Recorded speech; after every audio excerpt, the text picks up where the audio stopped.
Benjamin Netanyahu has been a disaster for Israel, but can they get rid of him?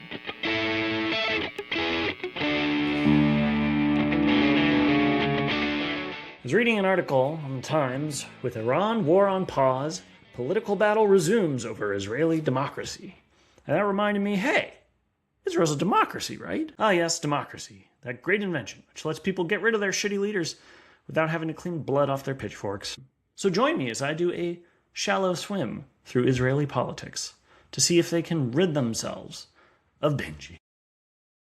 Israel has a parliamentary system, and if you're an American like me, you probably don't know what the hell that is. So the voters vote for a party, the parties come with a list of candidates, and seat reps in proportion to how many votes they got. The assembly has 120 members.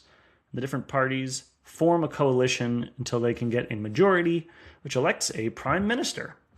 All 120 seats are up for election this October. Fun fact about Israeli elections, they're at most 4 years apart, but they can be called early if a budget fails to pass.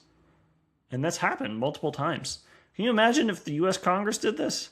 They fail to pass a budget and they all get fucking fired. It sounds amazing until you realize the instability that this causes.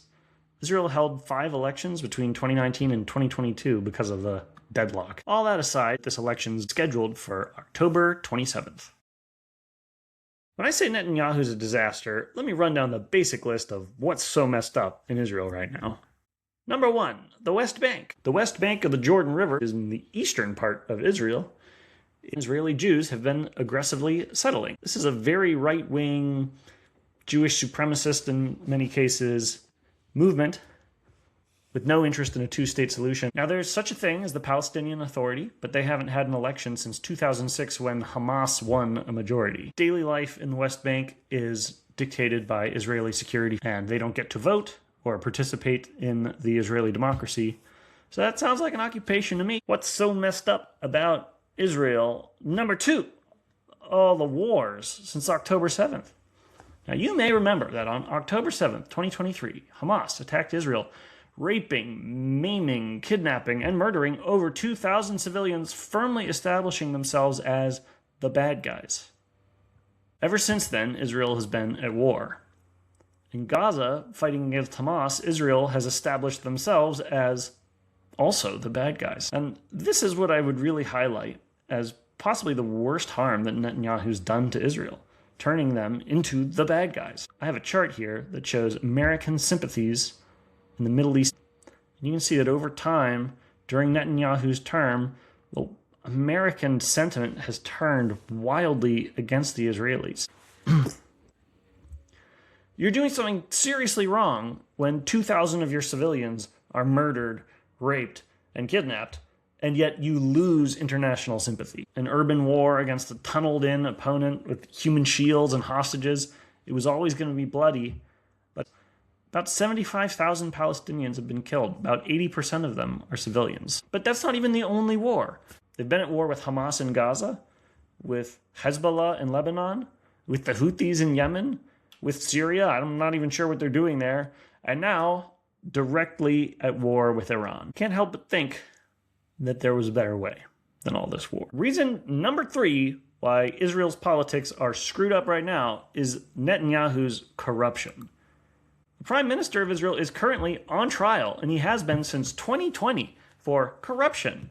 He's facing 3 main charges: bribery, fraud, and breach of trust. Apparently in one case, he pushed through regulations to hurt one media company in exchange for positive news coverage from their competitor. The Netanyahu government's been pushing for judicial reforms to stop his case, and they've used war as a cover to avoid legal accountability. Not only is Netanyahu corrupt, he's allied with and empowering some of the craziest of the crazies in Israel. One example, Itamar Ben-Gvir, the head of Otzma Yehudit, which is one of the coalition parties. He's the Minister of National Security, or basically the head of police. Think if Kristi Noem traded her cowboy hat for a yarmulke. And he's actually kind of crazier than Kristi Noem. He has a long history of anti-Arab activism, including dozens of indictments and at least 8 convictions of crimes, including incitement to racism and support for, as well as possession of propaganda of a terrorist organization.